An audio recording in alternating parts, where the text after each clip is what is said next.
Welcome, everyone. Welcome back, I should say, to the Impacting Policy series. We're thrilled to have you back. This is now several years in to the Institute for Health Policy Studies, and now in partnership with the CTSI Impact Program series on how to impact policy. For folks, as folks may know who've already been here, this year, we're focusing on Health Policy 101 as well, basics for people who are less familiar with the topic area, as well as current issues and controversies for people who are more familiar with it. So we'll have a mixture of both. This fall, we have focused on Health Insurance 101. And as a reminder, all of the prior sessions are available on the IHPS website, and I believe linked from the Impact website as well. And on there, you can see all of our recordings. In September, we did a session on private insurance and the Affordable Care Act, and parts, obviously, of the ACA relate to both private insurance, Medicare, and Medicaid. In October, we did a session on Medicare, and today we'll be focusing on Medicaid. If you thought that Medicare was complicated, Medicaid is even more complicated. So fortunately, we have my colleague, Dr. Janet Kaufman, who is co-associate director for policy programs with me at IHPS, who's going to be leading us through Medicaid today. As always, please put your questions into the Q&A, and we will I'll either pop on if they really need to be answered in the moment, or otherwise we'll save them for the end. So please feel free to add them in as they come to your mind. I also will announce that in the spring, we'll be continuing the Health Policy 101 series. We'll be focusing on healthcare delivery systems, pharmaceutical drugs and devices, and also the healthcare workforce. So please join us then. The dates are in the IHPS newsletter that'll be coming out any day now. So without any further ado, I'm going to turn it over to Janet. Thank you very much, Beth. Really pleasure to speak with everyone today about Medicaid. And so I'll run through what I think is about a half hour, maybe a little more of slides, and then really want to invite and give your questions and answers. Let me see if I can get her. There we go. So our learning objectives for today: to understand eligibility and benefits associated with the Medicaid program, which we in California call MediCal because, well, we like to give things our own names, and to outline the key policies regarding Medicaid, as well as how these policies have changed over time and their impact on the public. And I put this slide up, which was in the slide deck for our September webinar, just to ground us. So this is a pie chart that shows the U.S. population by type of health insurance in 2022. And today I want to call your attention to the light green pie slides in the lower left quadrant. And that's Medicaid. 21.2% of Americans were covered by Medicaid in 2022. 1 in 5 Americans covered by Medicaid. So it's really a very important and large share of health insurance. So let's see. Here's what we're going to cover on an outline of the talk. History, how care is financed, who's covered, what's covered, talk a little bit about managed care, talk about the Affordable Care Act, which really was a watershed major change in Medicaid, and then talk about some recent developments in California and potential impact of the new Trump administration. Want to give just immense thanks to Kaiser Family Foundation, whose Medicaid 101 resource has provided inspiration and content for this talk. I drew from some other sources, but that's the main source. And I realize this is online. If you Google KFF Medicaid 101, you can download it yourself. And there's a lot more there than I'm going to cover in this talk. So I want to start with Lyndon Baines Johnson, who was president in the mid 1960s, became president after John F. Kennedy was assassinated. And the reason he's here is he really was, I would say, key to getting Medicare and Medicaid enacted into law. And he did this as part of his Great Society initiative. And what was the Great Society? Well, really, his vision is an initiative for, although we didn't use the term equity, more equality in in opportunity, in well-being for people. And Medicare and Medicaid, I think, are two of the most enduring legacies of the Great Society. Well, why these programs? Well, many elderly and low-income persons could not afford private health insurance. And I think it may be hard for us to understand today, especially here in the Bay Area, where there are, a fair number of seniors who are fairly well off, is that at that time, large number of elderly Americans were living in poverty, more so than today. But then you might ask, well, shouldn't why not insurance for everybody?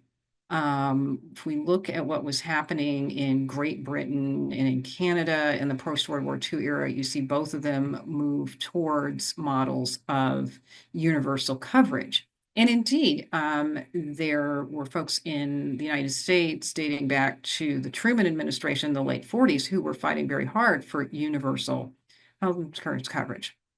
But there was another key stakeholder that was fighting very hard against a universal health insurance, and that was the American Medical Association. Certainly, different than, the past, decade or so, we've seen the American Medical Association, I think, be fairly supportive of moves to universal coverage, but not at that time, very strong opposition. And so Medicare and Medicaid came about, partly because of Johnson's leadership, but partly they came about I'd say they came about in the way they did because it was easier to make the case for government intervention on behalf of vulnerable persons, easier to make the case for elderly people and for low-income persons. But having said that, I think it's also fair to say that Medicaid has sort of been always a bit of the redheaded step sibling of Medicare, not as well funded and not as standardized. And this chart, helps to illustrate this point, where we've got Medicare in the middle, Medicaid on the right. And so governance, Medicare is exclusively a federal program. And so what that means is that the population that's eligible, the eligibility requirements, the benefits, those are uniform everywhere you go across the United States. Most senior citizens and certain persons with disabilities are eligible for Medicare. And it doesn't matter whether you live in California, Texas, Florida, New York, Wyoming, doesn't matter. Same folks are eligible. Benefits are largely the same. Largely, I say, because there is a little difference with managed care, but the basic benefits are the same. Not so with Medicaid. Although the eligible population is low-income persons, the eligibility requirements, such as who constitutes low income, vary. The benefits vary, and we'll unpack this a little more as we go along with the talk. Financing is also different. If you ever look at your pay stubs, you'll notice that there's Medicare payroll tax. So all of us UCSF employees, have money taken out of our paychecks for the Medicare payroll tax, and that is a large share of the revenue for Medicare. Medicare also gets some funding from general tax revenue and some funds from premiums that are charged to beneficiaries. Medicaid is wholly dependent on general tax revenue, some federal taxes, some state taxes. So it's really more vulnerable to fluctuations in the economy.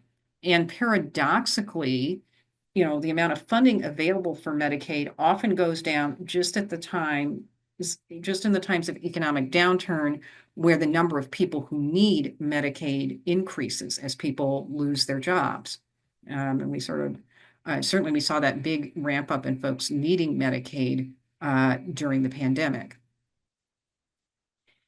And the share of funding that the federal government contributes to Medicaid also varies across states. There's a what's called the FMAP, the Federal Medicaid Assistance Percentage, and this is calculated by a formula with multiple variables, but one of them has to do with income. And so what we see here is that the matching rate ranges from 50% to 77% across the state. So you look at California, New York, we're at the bottom of that range, 50, 55% or so. So We, sort of some of the lower end in terms of the percentage, in terms of the match rate.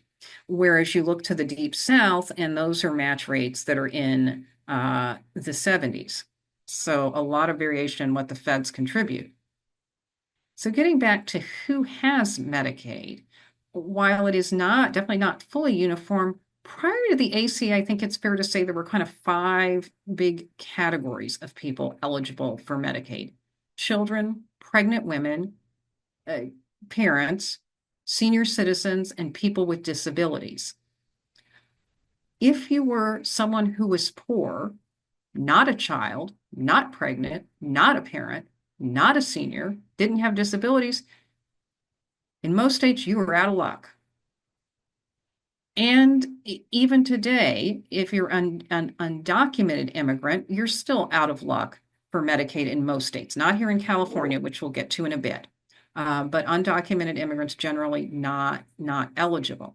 And so part of what's complicated with Medicaid is, is do you fit into one of these categories, but also, the income limits vary quite a bit, meaning, the amount of income the amount by which you're in that is the maximum income you can earn and still be eligible for Medicaid. I mean, that's changed somewhat under the ACA, which we'll talk about. And so with this slide, what I want to illustrate that Medicaid is particularly important for certain populations in the United States. So if we look here, and these are percentages of people in categories. So if we look at children, so this is the percentage of all children in the United States who are enrolled in Medicaid, 39%. Look at children and families with incomes below 100% of federal poverty level, 82%. So 4 out of 5 of the kids from the lowest income families are on Medicaid. Also very important for the lowest income non-elderly adults. Come down to the bottom, 44% of non-elderly people with disabilities are on Medicaid, and that's a combination of people with physical disabilities and with mental health conditions.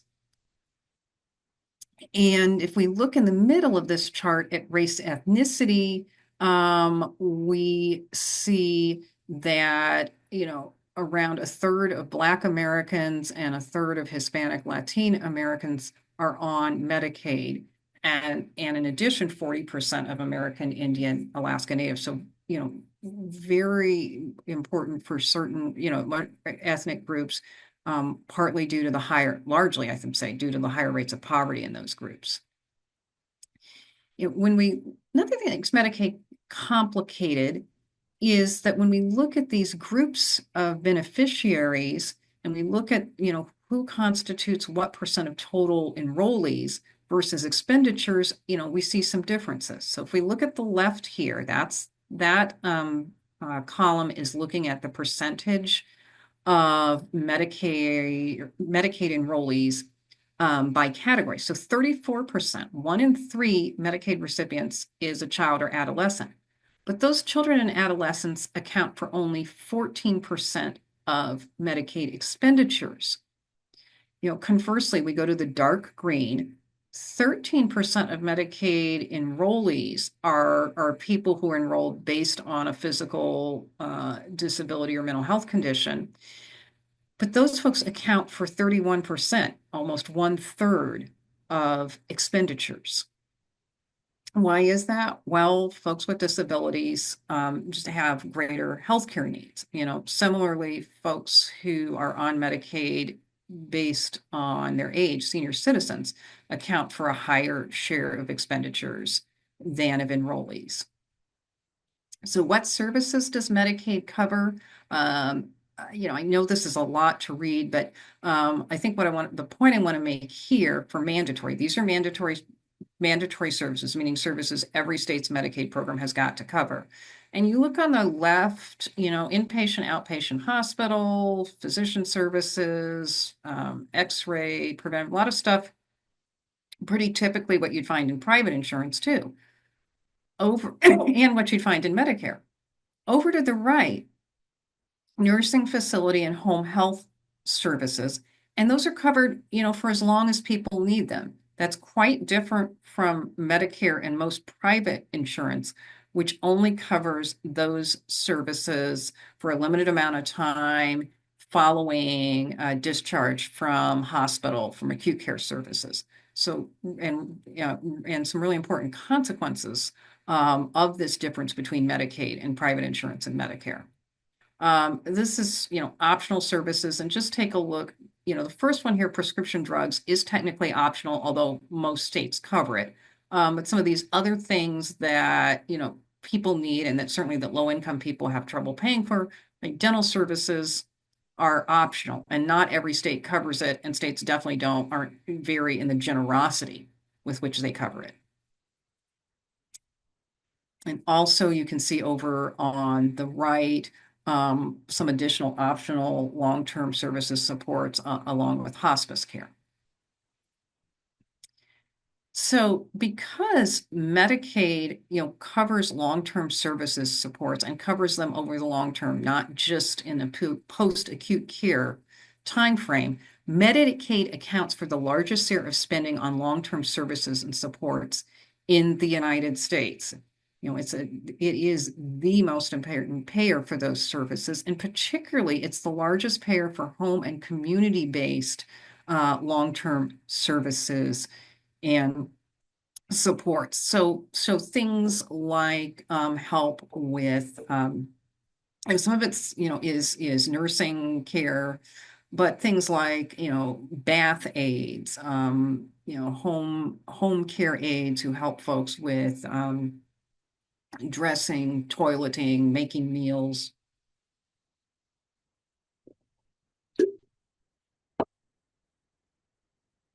I want to talk a little bit about Medicaid managed care. 74% of Medicaid beneficiaries are enrolled in some form of a managed care organization. And these organizations provide comprehensive acute care services and in some cases, long-term services and support. So this is, in some ways analogous to Medicare Advantage for Medicare beneficiaries. And they're paid a set fee per member per month. So it's a capitation arrangement. So there's a set fee that the managed care plan gets per member per month, and that's all they get. It's up to them to then manage their budget within that fixed fee. It's not fee for service, it's the antithesis of fee for service. And so this, I think, is, in some ways, as we've talked about managed care generally, in some ways, okay, there's incentives to be as efficient as thoughtful, to provide preventive care. But on the other hand, there's also some incentives and some risks of skimping on care.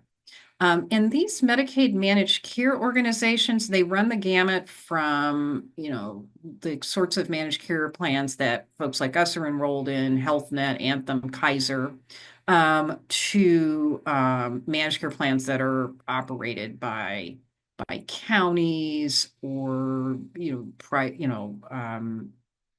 our local initiative plans in California that are operated by their own quasi-governmental entities. So there's a lot of flavors of managed care, but it is the main source of, type of mechanism in which care for, Medicaid beneficiaries receive care, and their care is financed. Let's turn now to the Affordable Care Act, which really was the game changer for Medicaid. Biggest change since the program was enacted in 1965. And of course, ACA is enacted in 2010, and then the Medicaid expansion begins to roll out in 2014. And so here we see Title II of the Affordable Care Act. And so, as we've said, historically, Medicaid eligibility varied from state to state and generally excluded low-income adults without children unless disabled or elderly. Well, the ACA said, well, all of this categorization, figuring out whether poor people fit in a bucket or in one bucket or not, one category or not, that's done. That's done. If you're poor, you need help with health insurance. And we ought to get that help regardless of whether you've got kids, you're disabled, elderly, anything else. And so under the ACA, all citizens with incomes below 138% of the federal poverty level are eligible for Medicaid. And I think reasonable people can disagree about whether that was the right threshold, but still it was revolutionary in saying, look, what matters is, are you poor or aren't you poor? And to entice states to participate in the Medicaid expansion, the ACA provided higher match rates for enrollees who were newly eligible for Medicaid, and a match rate of about 90%. And the vision of President Obama and the leadership in Congress that enacted the ACA was that they were gonna compel all states to expand and to have penalties for states that didn't, in addition to these incentives. Well, in the first major Supreme Court case on the Affordable Care Act, the Supreme Court basically said, no, you can't coerce states into participating in Medicaid Advantage. Yeah, you can offer them carrots, incentives, enticements, but you can't compel them. And so we wound up in a situation where states got to choose whether and when they were going to expand Medicaid. So this is a map from October 2023, right before the Medicaid expansion was slated to go live. And what we see here is about 25 states in the District of Columbia agreed that they were going to go ahead and expand Medicaid right away in 2014. And we see that these are states, not all, but for the most part, states that tend to lean Democrat, that were ready to go right out the gate. Well, as time has gone on, this map has changed. And here's the map for May 2024.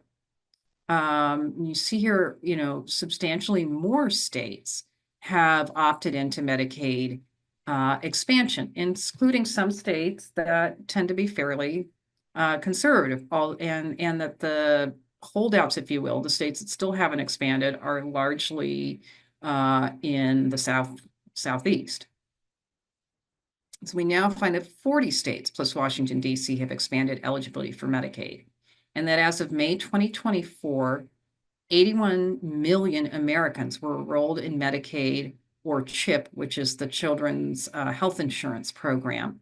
So 81 million, and a 41% increase since the ACA was implemented. So, just really tremendous growth in the number of people enrolled in the Medicaid program. And we can see this here on this graph. So this is plotting ACA-related insurance enrollment from 2014 to 24, the first decade of the ACA. And look at the orange bar, that's Medicaid. And you can see that just the number of folks enrolled in Medicaid going up and up. Now, that's a combination of the folks who are newly eligible under the expansion, as well as people who were eligible under pre-existing pre-ACA eligibility requirements. Now, while there's so I think impressive increase in the number of people in Medicaid, but in the last couple of years, we've also seen some folks fall off Medicaid. And why is that? Well, at the beginning of the COVID-19 pandemic, the federal government required states to continuously enroll people in Medicaid through the end of the pandemic. So typically, eligibility for Medicaid is redetermined once a year, or so. And this was really, I think really key to, at least during the pandemic, helping people keep their health insurance, is that, people just weren't, if you were on Medicaid at the beginning of the pandemic, you stayed on through March of 2023. But then, April 2023 rolled around, and states could begin to redetermine, to ask people to verify whether they were still eligible. And so that's meant that a lot of people have been disenrolled from Medicaid. As of August 2024, an estimated 25.1 million. Now, some of those, to be sure, are people who were on Medicaid because they were unemployed, have gotten back into the workforce, are working at jobs where they earn wages above the income limit for Medicaid, and perhaps, hopefully, have health insurance through their job. But that's clearly not everybody who was disenrolled. 69% of people who were disenrolled because they didn't complete the enrollment process. In other words, they didn't submit all the paperwork required to verify whether they were still eligible. So, I think it's fair to say there are probably a lot of people who have been disenrolled who were, in fact, still eligible. And there's also wide variation in disenrollment rates across states. I don't see this getting any better in the near term for reasons I'll talk about later. Um, Talk a little bit about access to care in Medicaid, because I think it's fair to say it's really a mixed bag here. Medicaid beneficiaries certainly have better access to care than people who are uninsured. And I mean, that's good news. Um, they also have less difficulty paying for care than people with employer-sponsored insurance or ACA marketplace plans. I mean, most folks on Medicaid have no cost sharing or minimal cost sharing. So there's really not a high deductible uh, version, say, of a Medicaid managed care plan. And so, in some ways that is a benefit. Folks on Medicaid don't have to worry about deductibles. They don't have to worry about coinsurance or high copayments. So that's the glass half full. But there's also the glass half empty for Medicaid. And that's because Medicaid beneficiaries have difficulty obtaining care due to shortages of health professionals in low-income communities. You go to rural places in, the Central Valley and the far north of California, these rural, poor rural communities, and they're, shortages of all types of health professionals in these communities, especially medical specialists and primary care providers. And so there's just not enough health professionals in these communities to go around for everybody. Medicaid also pays lower rates to physicians and other providers than private insurance and Medicare. And that contributes to low rates of participation in Medicaid. So over here on the right of this slide, we have the percentage of physicians accepting new patients by insurance type. This um, comes from a report by MacPac, which is a federal entity responsible for oversight of the Medicaid program. And we see here about 71% of physicians accepting new patients by insurance type versus 90% for private insurance. Some of the work we've done in California suggests that this picture looks even worse in California. Okay, well, I want to shift now to some developments in California and focus on two of them. One is incremental changes in California that have led to eligibility for full scope Medi-Cal benefits for undocumented immigrants. And I should say, prior to the time period on the slide, California made undocumented kids eligible for full scope Medi-Cal benefits. But then starting in 2019, 2020 to 2020, 23 fiscal years, we incrementally add first young adults, then adults 50 years or older, and then finally adults 26 to 49 years of age. And now when I say full scope Medi-Cal benefits, I'm talking about that slide that I shared with you earlier, that lists all the different types of services Medicaid covered. In California, prior to this legislative and budget action, undocumented immigrants were only eligible for what we called emergency Medi-Cal, meaning, if an undocumented immigrant needed to go to the emergency department and maybe and for something to be treated in the emergency department, if based on the emergency department clinician's assessment they needed to be admitted, care around that emergency could be covered. But anything beyond that, so say you were in some sort of accident and fell, broke a limb, Medi-Cal would cover that, or you had a heart attack or a stroke, Medi-Cal would cover the care for that, but it wouldn't cover, care for all the different types of services a person might need for any reason. And so this is really, I think we, can be proud of ourselves in California for this. I mean, obviously, some of the access programs that affect other Medi-Cal beneficiaries affect undocumented immigrants, but we really, we have done the work for coverage. And as we see in this slide, we're one of the few states that provides coverage for adults regardless of immigration status. I didn't put it in the deck, but there are some other states that provide that coverage for undocumented children, but not for undocumented adults. Again, I think with the change of administration, I don't see this getting to be that much different anytime soon. CalAIM, California Advancing and Innovating MediCal. I think we hear a lot of buzz about this. And so I will try to simplify a program that makes Medicaid in California even more complicated, right? Because it's not even a program, it's a set of initiatives. And so it's authorized under Section 1115 and Section 1915B waivers from CMS, the Centers for Medicare and Medicaid Services. And so Medicaid waivers are basically waivers of, the minimum federal requirements to allow states to do different things. Now, they've sometimes been used to impose work requirements. We'll talk a little more about those and why I think those are a bad thing. But California, I think, has over the years used them to try to do things differently to improve Medicaid. And so the goal of CalAIM is to integrate care coordination across physical health, behavioral health, and other types of service providers to be more holistic.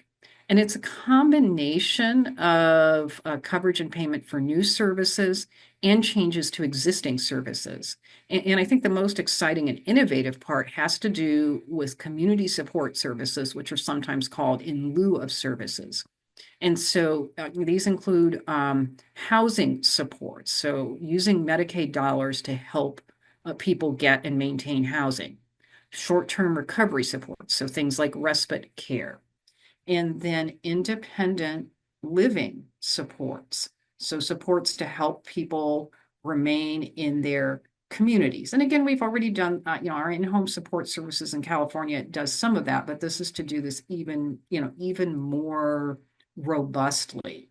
And so I really do think these community supports are quite innovative, and we're just seeing how they roll out.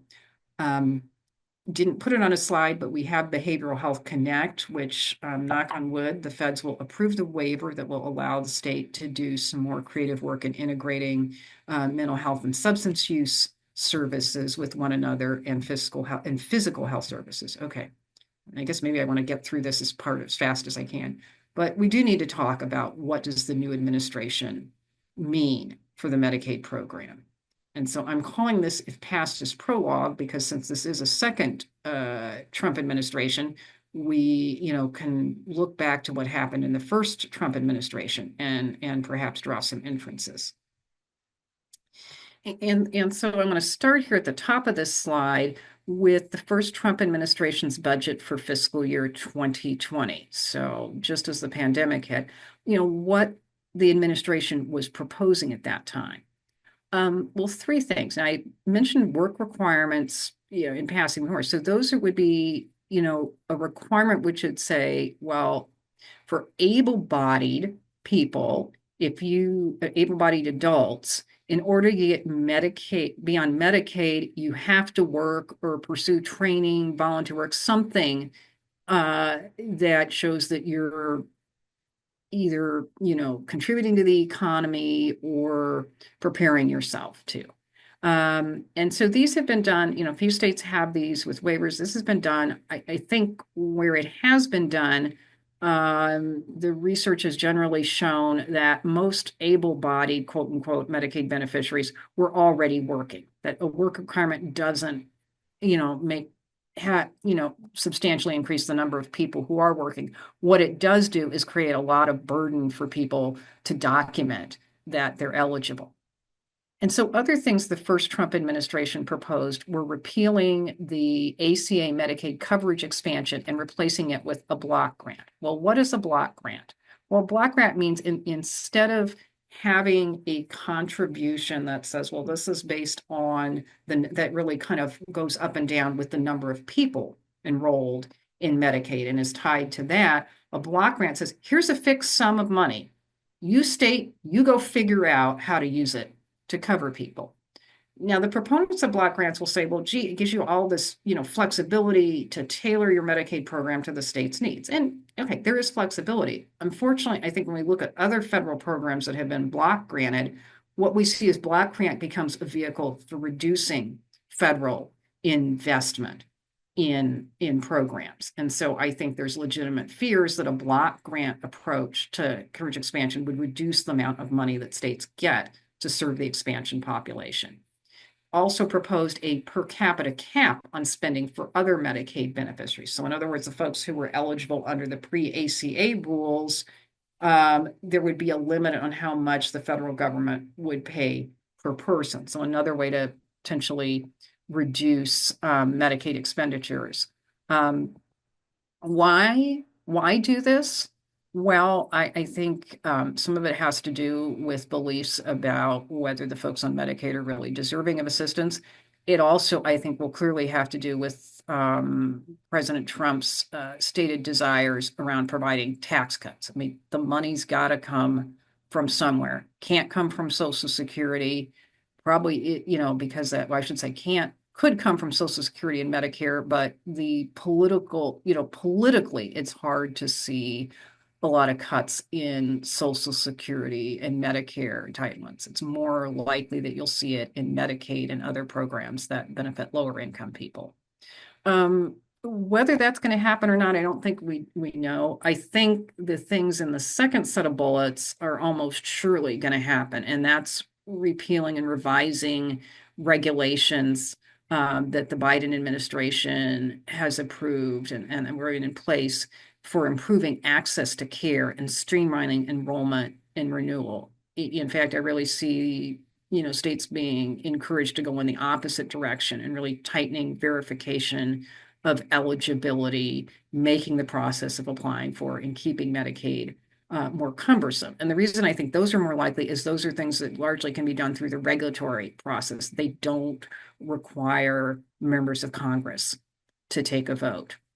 Now, to be sure, some states, I think California will probably, try to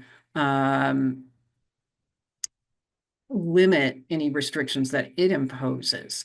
But I think certainly in those, states that, have not really been big on expanding access to care, particularly for low income people, you're going to see this tightening of verification, more cumbersome enrollment and renewal processes that I think are just really going to be very challenging for lower income people in those states. So with that, I am going to stop and take your questions. All right, so just a reminder, please go ahead and put questions in the Q&A, and we'll take them as they come. I'll speak for myself and say, Janet, a lot of my questions you answered as you went along. So I do want to ask you, so maybe others felt the same way. But so just fantastic, obviously covering of a huge swath of territory. And both kind of the basics of Medicaid and also some of the current issues that we may face in the next administration. Let me start by asking you what, and I know this is a little bit of reading the tea leaves, but to what extent you think that California will be able to shore up Medicaid if there are cuts that come down from the Trump administration? So I think that is an excellent question, Beth. I mean, why sort of, on the waiver, I think certainly I hope that we can get the BH Connect waiver and be able to do that. I think I think it is fair to say that I think with the Democratic governor, Democrat controlled legislature, there's certainly going to be the desire to shore up the MediCal program. And I think which we didn't really talk about, the managed care organization tax that the voters approved on election day, that will be in some ways an additional source of revenue. So I think, optimistic. On the other hand, we, had a pretty bad budget deficit this past year. We are probably going to have a few more years of budget deficit. So I think that's going to constrain how much the state can do to offset any federal cuts that Yeah, may be coming. yeah.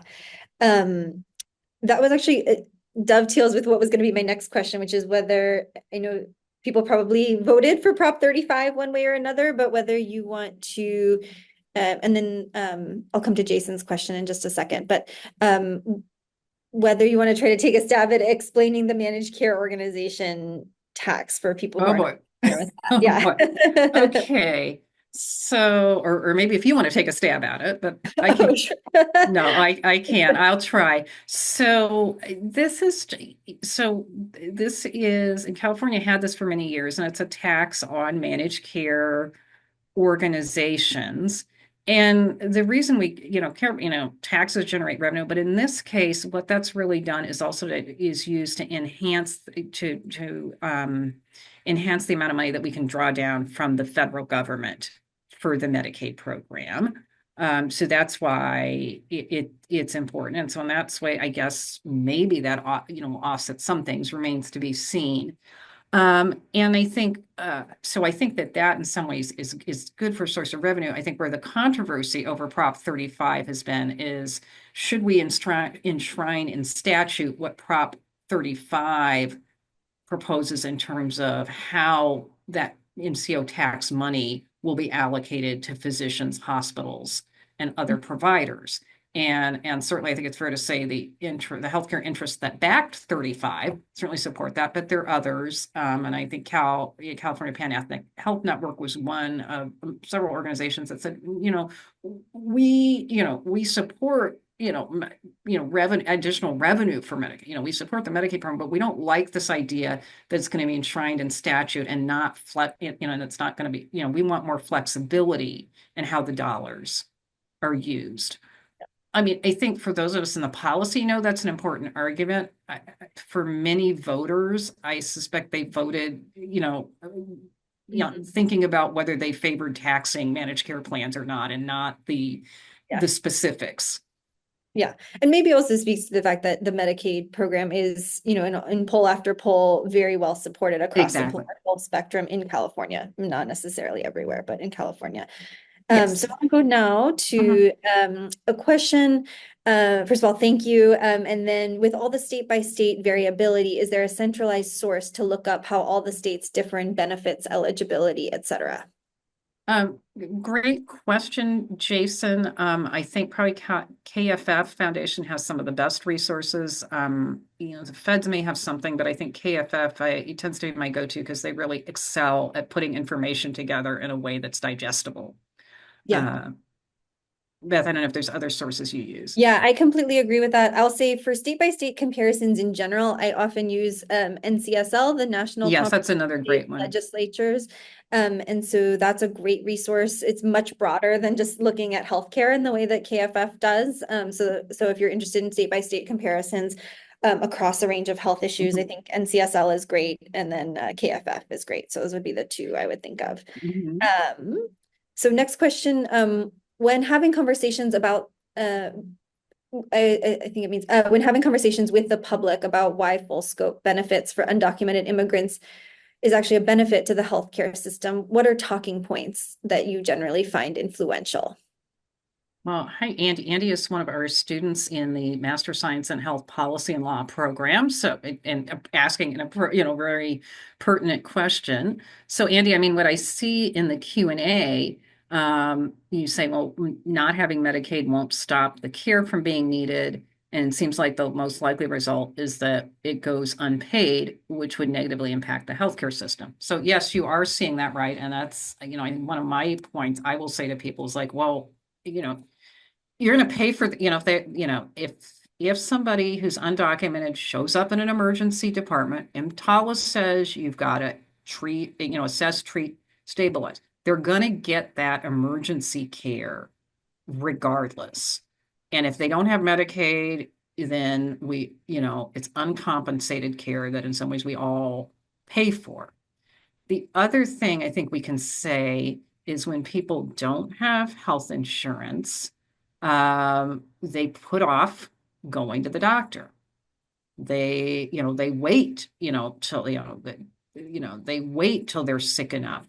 They end up in the ED. Um, they don't get preventive services. They may not get cancer screenings. They may not get blood pressure monitoring, blood sugar monitoring, things that we know that if those things are monitored regularly by primary care practice, and folks have coverage for the medications that will help them control those conditions, that they're going to have lower risk of going to the ED and hospital. They're going to have lower risk, let's say with diabetes, lower risk of amputation and blindness.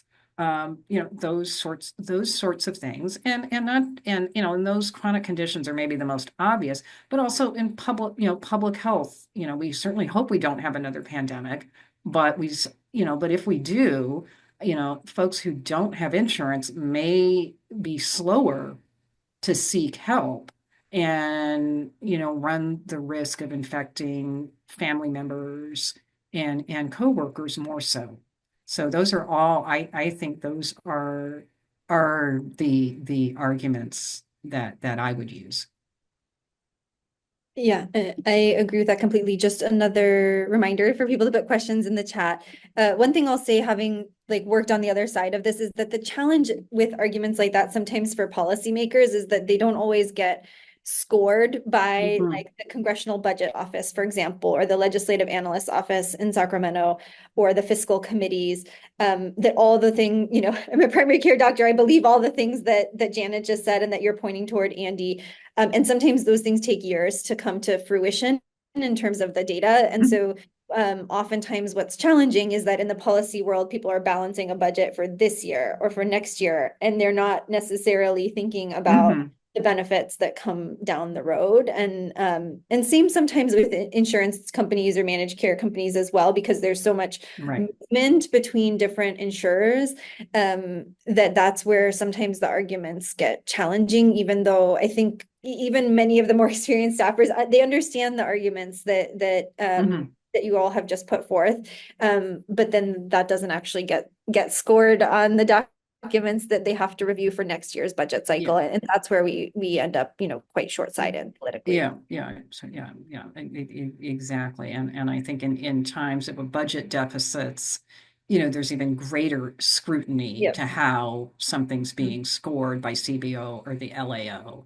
And, really, even for folks who are legislators who are very supportive of undocumented immigrants to, not act because of those budgetary concerns. Yeah. I think the other challenge with California trying to shore up Medicaid, is that Medicaid tends to be counter-cyclical. So meaning when we're Yeah. in a recession, more Hmm. people need Medicaid and their costs are higher because people have more health challenges oftentimes we're in an economic downturn, and the federal Hmm. government can run a deficit, and that's not a Yeah. problem. That California cannot in the same Yeah. way carry a deficit. And so that's where, I think I often get questions from people about, I thought our governor and our legislature was so supportive. What's happening with all of these cuts? And I think it really comes down to the fact that at a state Yeah. level, it's much harder to run a Right. deficit. And that's true, of other states as well. Yes, That's absolutely. not unique to California. Yeah, exactly. Although other states may not be as supportive, but yes, Yeah. depending. Hmm. Yeah. Yeah. No, yeah. Other states, I think, are all, I mean, I would say we're one of the most supportive Mhm. states. And there's a range from, I think, states like California and New York have been pretty supportive to Yeah. states that are really resistant, and a lot of states, somewhere in between. And I think we see, that somewhere in between is really what we've seen in the last decade with the Medicaid expansion, Yeah. and some of that by legislators, but in other cases, really more by ballot initiatives, referendum, the Yeah. public saying, hey, we want this. Yes, absolutely. We Absolutely. want this. You guys in the state legislature may not agree, but we want this. Yeah, absolutely. And as well as in some states, and I'm thinking about my home state of Virginia, where getting a Democratic governor who is a pediatrician probably was one of the key factors in Virginia. Um, signing on to the Medicaid expansion. Yeah. And my sense is talking to people now there that now that they've got it, it's probably not going to disappear because Right. of the political repercussions of taking something away from people and taking something away from hospitals, clinics, and others that are relying on it for revenue. Yeah, I think that's such an important, I mean, I'm getting texts from colleagues like, is the ACA going away, et cetera. And I think it's worth saying, obviously, we don't know what the future holds, but politically, that's a lot harder to do now than it was 4, 8 years ago. Yes. All right. Last call for questions. I'll give just a minute or two for anyone who wants to put a question in the chat that hasn't had a chance to.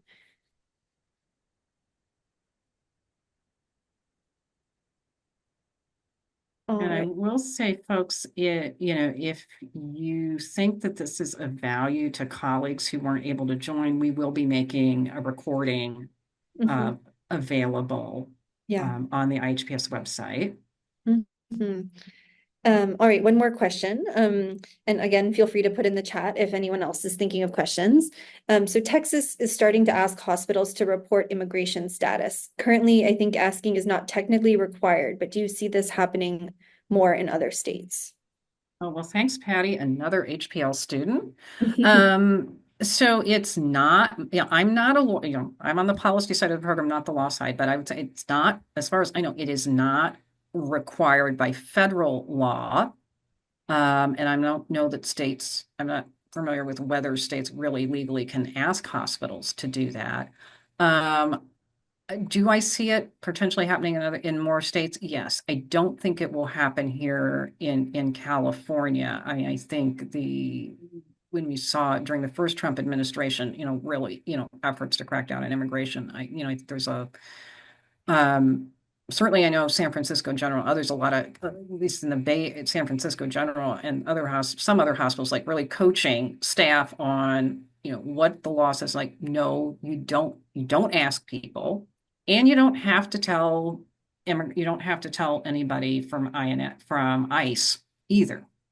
So I think in some states there will be real efforts to limit that, but I think in our more conservative, less immigrant-friendly states, yeah, I think it's a real possibility. It's going to happen, and it's a shame. Yeah.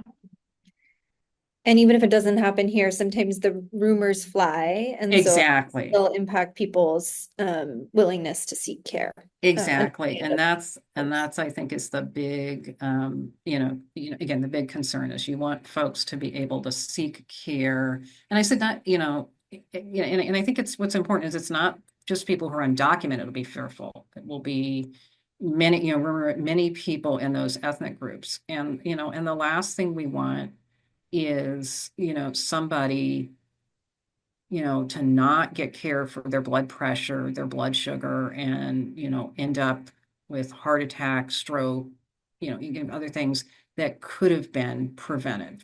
For Mhm. somebody, to not take their kid who's wheezing to the doctor, and get outpatient treatment for asthma and have that poor kid end up in the ED when it could have been prevented. Yeah, so true. Thank you for your thanks, John. And Mhm. thank you for all the fantastic questions. I think we're Yes. gonna go ahead and wrap up here, but as Janet said, this recording will be on our website. Feel free to share with colleagues who weren't able to make it live. And feel free to reach out to either of us if you have any questions going or suggestions for the webinar series going forward. I also forgot to make one other announcement, which is that along with the 3 webinars I described in the spring, we will be doing a workshop. This workshop will be a half-day in-person experience, as all of our workshops are. It'll be more interactive. And this one will be on meeting with policymakers and their staff. And so we'll have that in the spring. Our workshops lately have been filling up with wait lists, so look out for your emails there and sign up quickly if you're interested in attending that workshop. It will be on the afternoon of May 8th. Mhm. All right. Thanks so much, everyone, for joining us. Okay, thanks everyone. Bye bye.